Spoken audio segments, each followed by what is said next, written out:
네, 오늘은 35강 구약성서 해석의 역사에 대해서 한번 살펴보는 시간을 갖도록 하겠습니다. 이게 그 역사를 한 번에 하는 거기 때문에 뭐 디테일하게 자세하게 할 수는 없고, 그동안에 이제 통시적 해석, 공시적 해석이 아닌 해석 자체가 역사적으로 어떻게 흘러왔는가, 구약성서만 가지고 한번 살펴보는 시간을 갖도록 해볼게요. 제가 해석을 하는 게 이제 굉장히 중요하다고 말씀을 드렸는데, 처음에는 성서가 성서를 해석하는 경우도 있습니다. 모세가 약속의 땅에 들어가지 못하게 된 까닭이 이제 뭐 막대기로 뭐 한 번 치라는 건데 뭐 두 번 쳤다 뭐 그런 얘기가 나오는데, 그것도 굉장히 우스운 얘기예요. 뭐 한 번 치고 두 번 치고 그것 때문에 못 들어갔다는 얘기도 하나님께 완전히 뭐 그런 순종을 하지 않은 건가? 근데 모세가 뭐 80년 거의 100년 이상 지나면서 그동안의 순종의 모습을 하나님께 충분히 보여드렸는데 막대기 가지고 못 들어갔다. 근데 결과적으로는 들어가질 못했어요. 그러니까 이 자체를 이스라엘 백성들이 어떻게 해서든지 해석을 해야 하는 가운데 나온 궁색한 해석이 아닌가 이렇게 보여지고 있고요. 사건에 대한 설명을 하기도 합니다. 성전 건축은 다윗이 아닌 솔로몬이 하게 되는데, 이것도 다윗이 피를 많이 흘렸기 때문에 솔로몬에게 이르러 성전 건축을 하라고 이야기를 했다. 이런 것들은 성서 속에서 나온 그런 해석들이라고 볼 수가 있습니다. 또 추가 설명을 하거나 삽입을 한 경우도 있어요. 십계명에 보면은 부모를 공경하라. 그러면 이제 거기서 끝나면 되는데 그 뒤에 생명이 길리라. 또 십계명에 대한 재설명, 생명이 길고 복을 주겠다. 십계명에 대한 말씀이 출애굽기랑 신명기 두 군데에서 발견이 되는데, 사실은 신명기의 말씀이 먼저 시대적으로 보면 먼저 쓰여진 거고, 출애굽기에 있는 십계명이 더 후대에 쓰여진 거라고 이야기를 사람들이 합니다. 또 해석해서 설명한 부분도 있는데요. 주로 율법에 나오죠. 자기 동족끼리는 종으로 삼을 수 없다. 그런데 종으로 삼았거든 6년이 지난 7년째 되는 해에는 면제년을 줘서 그게 자유를 주어라라는 거.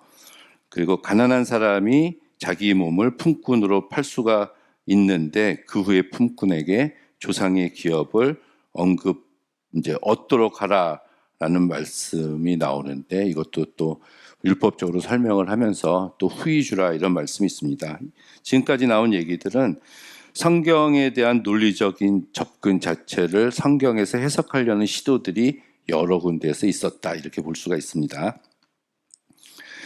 유대인들이 BC 2세기에서 AD 1세기까지 구약성서를 해석을 했어요. 이때는 우리가 이제 모세오경이 BC 한 400년경, 예언서가 한 200년, 그리고 성문서가 BC 한 160년경, 다니엘이 정경화가 됐을 때, 그때서부터 얌리아 종교회의 AD 90년에 구약성서가 정경화될 때까지 유대인들이 구약성서를 해석을 했습니다. 거기서 이제 와인그린이라는 사람이 이미 구약성서 시대, 요 시대에도 유대인들이 성서를 해석하고 있었다. 그리고 우리가 그때 사해사본에 대해서 이 시간에 나눈 적이 있습니다. 그때 쿰란 학파들이 어떤 효율성에 더 가까운 그러한 주석서들도 많이 발견됐다 그랬죠. 사해동굴에서. 그들이 벌써 주석서를 썼다는 것은 성서에 대한 해석을 하고 있었다는 얘기예요. 그리고 미드라시 같은 해석도 있고, 처음에는 유대인들이 성서를 했습니다. 그리고 신약 시대와 초대교회 시대 때 이제 교부들에 의해서 구약성서를 이들이 해석을 하기 시작을 했어요. 그래서 비평보다 효율성이 입각한 해석이 지배적이었다는 거, 이미 유대인들이 사용한 해석 방법들도 이들이 가지고 와서 했습니다. 그리고 지난 시간에 말씀드렸듯이 이제 기독론적인 해석, 모형론적인 해석을 굉장히 많이 했어요. 아무래도 이제 예수가 하나님의 아들이었고 죽었다가 부활한 이런 기독론적인 예수에 대한 관심이 당시에는 어느 누구보다도 굉장히 컸을 거라고 생각을 합니다. 그래서 이런 해석 방법이 주를 이루었다는 거. 그 바로 뒤를 이어서 교부들의 해석은 문자적인 해석이 많이 있었고 알레고리카란 해석도 아주 많았습니다. 이제 오리겐이 헥사플라에서 이제 7개의 그 주석서들 또 번역서들을 이제 얘기를 해놨죠. 이 우화적인 해석이 굉장히 재미있어요. 그래서 토끼를 가지고 했을 때 토끼의 빨간 눈은 그리스도의 피를 상징하고 털은 흰색이기 때문에 순결해야 된다. 이제 토끼가 먹고 되새김질을 하는 것처럼 말씀을 묵상해야 된다. 귀가 큰 것처럼 말씀에 귀를 기울여야 된다. 이런 해석 어때요? 이게 은혜롭지 않나요? 바로 뒤 어거스틴이 선한 사마리아인의 비유. 제가 이 어거스틴의 이 비유는 제가 한 2, 3년 만에 한 번씩 듣는 설교예요. 요즘도 합니다. 선한 사마리아인이 예수님이고 강도 만난 자가 우리고 이제 뭐 포도주 바르고 기름 해주는 거 다 우리를 고쳐주시고 싸매주시고 주막 교회에다가 맡겨주시고 갔다가 다시 온다. 재림하신다. 그때 부비가 더 들면 내가 갚겠다. 재림하신 예수께서 계산하신다. 이렇게 선한 사마리아인의 비유는 예수 그리스도에 대해서 이야기하고 있는 것이다. 어거스틴이 한 최초의 설교입니다. 이 책에서도 이제 나와 있죠. 이런 게 있었고 중세 시대 때는 굉장히 교리적인 해석을 한 것으로 보여져요. 그래서 유대인들은 이 시대 때 그 마소라 학파 나와서 성서 본문에 대한 카발라 학파라든지 그래서 언어 연구에 많이 치중을 한 것으로 보이고 이 가톨릭 교회에서는 자기 교회를 유지시키기 위한 해석 방법들이 동원되지 않았나. 그래서 문자적인 해석이 있고 모형론적인 해석 이런 것들이 가톨릭의 교리를 합리화시키는 데 기여를 했습니다. 그리고 알레고리카라는 해석도 여전히 계속해서 남아 있었다는 것을 알 수 있어요. 이 알레고리카라는 해석은 요즘도 하죠. 요즘도 많이 합니다. 이게 잘 들어맞으면 굉장히 은혜로워요. 은혜롭습니다. 자, 드디어 이런 걸 거쳐서 종교개혁 시대 때 이제 우화적인 해석을 배격하고 역사 비평 해석을 시도했다는 거. 가톨릭은 이렇고 신교는 인쇄술의 발달 그리고 성서를 번역하게 되면서 마틴 루터가 이제 독일어 성서를 번역하면서 성서 해석의 원리를 7개인가 8개 정도 이렇게 이야기를 했습니다. 여기서 제가 이 얘기는 좀 하려고 적어놨는데 신미적인 원리다 해서 기도와 명상 가운데 성실하게 성서의 의미를 찾아야 한다. 좋죠. 성령의 조명을 받아야 된다는 거. 그 다음에 권위적인 해석, 성서의 권위는 교회의 권위를 뛰어넘어야 된다. 그다음 문자적인 원리, 그래서 원어, 문법, 역사적인 배경 이런 연구도 해야 된다는 거. 그래서 알레고리카란 해석을 마틴 루터는 거부했습니다. 그리고 충족의 원리에서 더 이상 카톨릭 성서 해석의 원리는 필요하지 않다. 신실하고 유능한 그리스도인이라면은 누구든지 성서 해석을 할 수 있다. 루터가 얘기했습니다. 그리고 그리스도론적인 원리, 모든 해석의 기능은 그리스도를 찾는 데 있다. 그러니까 이 사람도 그리스도론적 해석을 했다는 얘기예요.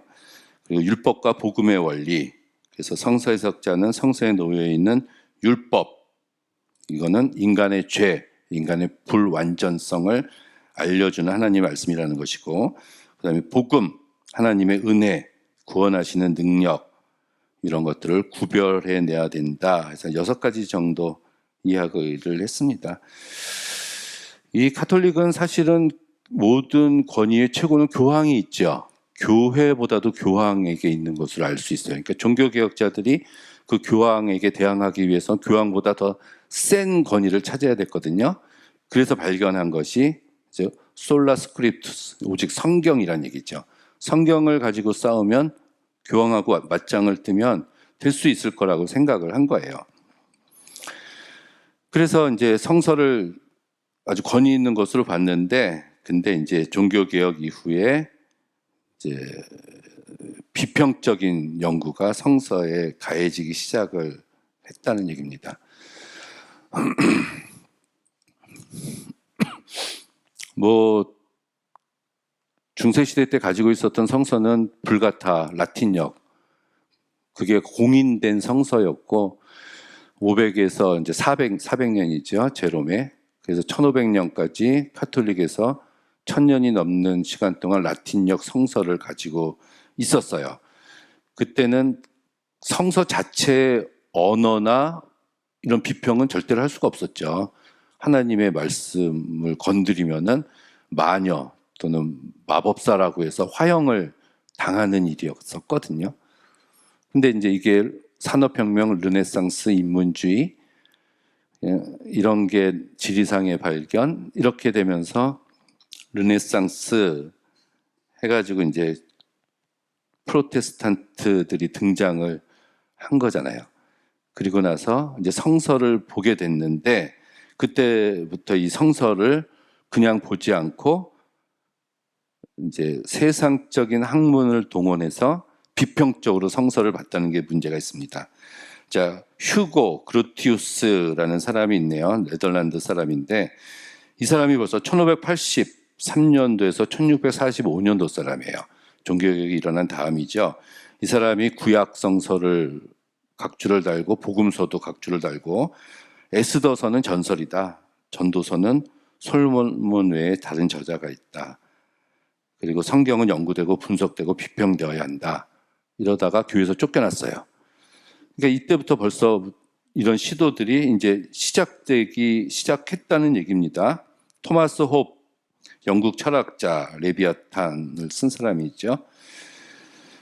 이 사람이 국가론을 정립하는 것에 관심을 찾기 위해서 성경을 읽었는데 던지기 시작을 했어요. 질문들을. 그러고 나서 이 사람도 이렇게 얘기합니다. 모세오경, 여호수아, 사무엘은 포로 후기 시대 때 기록됐다. 모세가 쓰지 않았다는 얘기거든요. 1500년도에 태어난 사람이 이런 얘기를 했어요. 욥은 역사책이 아니다. 시편도 후대 작품이 많다. 잠언은 솔로몬과 다른 사람들이 썼다. 요나서는 신학적인 소설이지 예언서가 아니다. 전도서, 아가서도 솔로몬이 쓴 게 아니다. 구약 성경이 포로기 이후의 작품이고 BC 6세기에서 1세기 사이에 정경화되었다. 권위 있는 성서를 이제 비평하기 시작을 한 겁니다. 해석하기 시작을 한 거죠. 스피노자도 그랬네요. 이 사람도 성경 해석하고 예언서를 이해하기 위해서는 예언서의 상황 이해가 필수적이다. 모세오경, 여호수아의 저작을 부인했다. 창세기서부터 열왕기까지는 에스라가 썼다.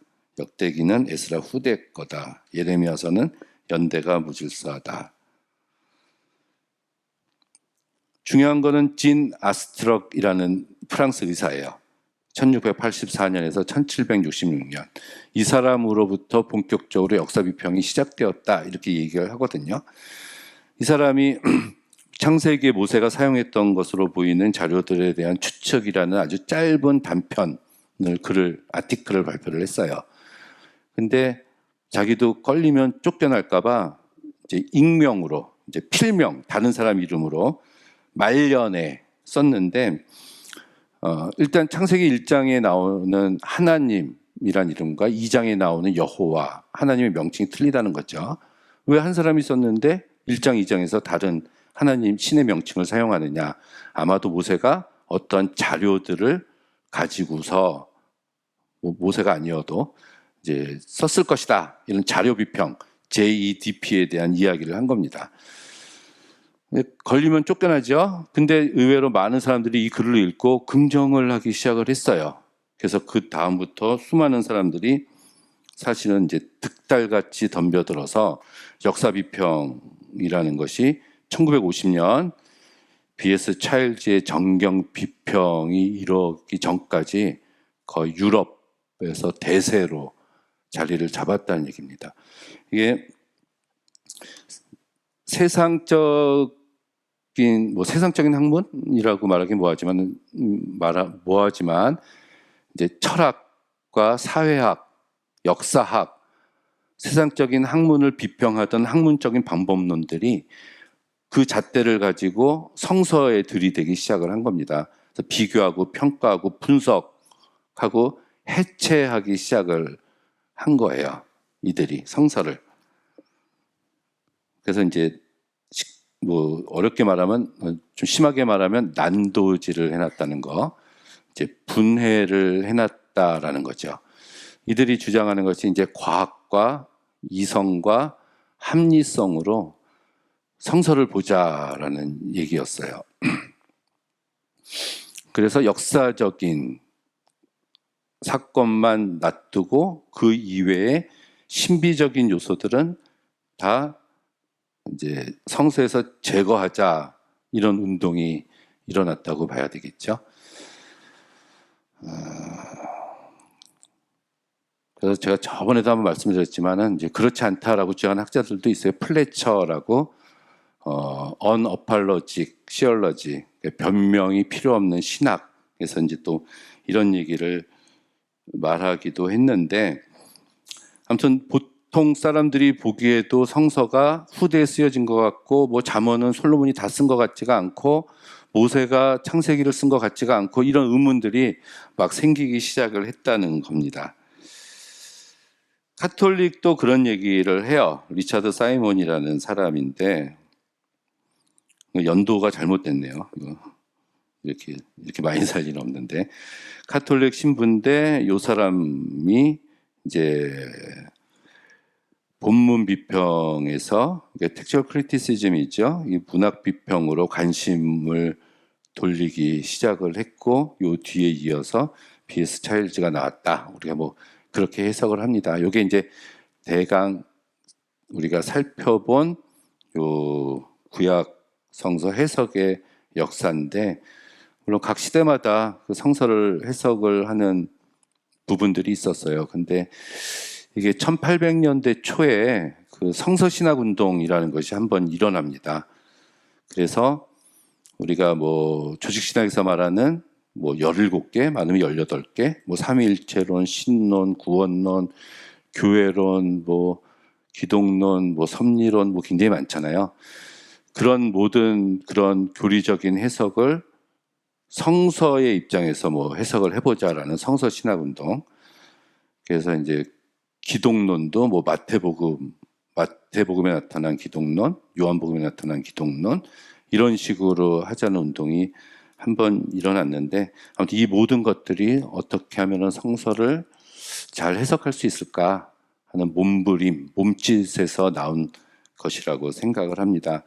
그래서 다음에는 요거를 좀 세분화해서 역사 비평, 통시적 역사 비평 방법하고 그다음 문학 비평, 그 두 가지 부분에 대해서 나눠서 한번 해보는 시간을 갖도록 하겠습니다. 네, 감사합니다.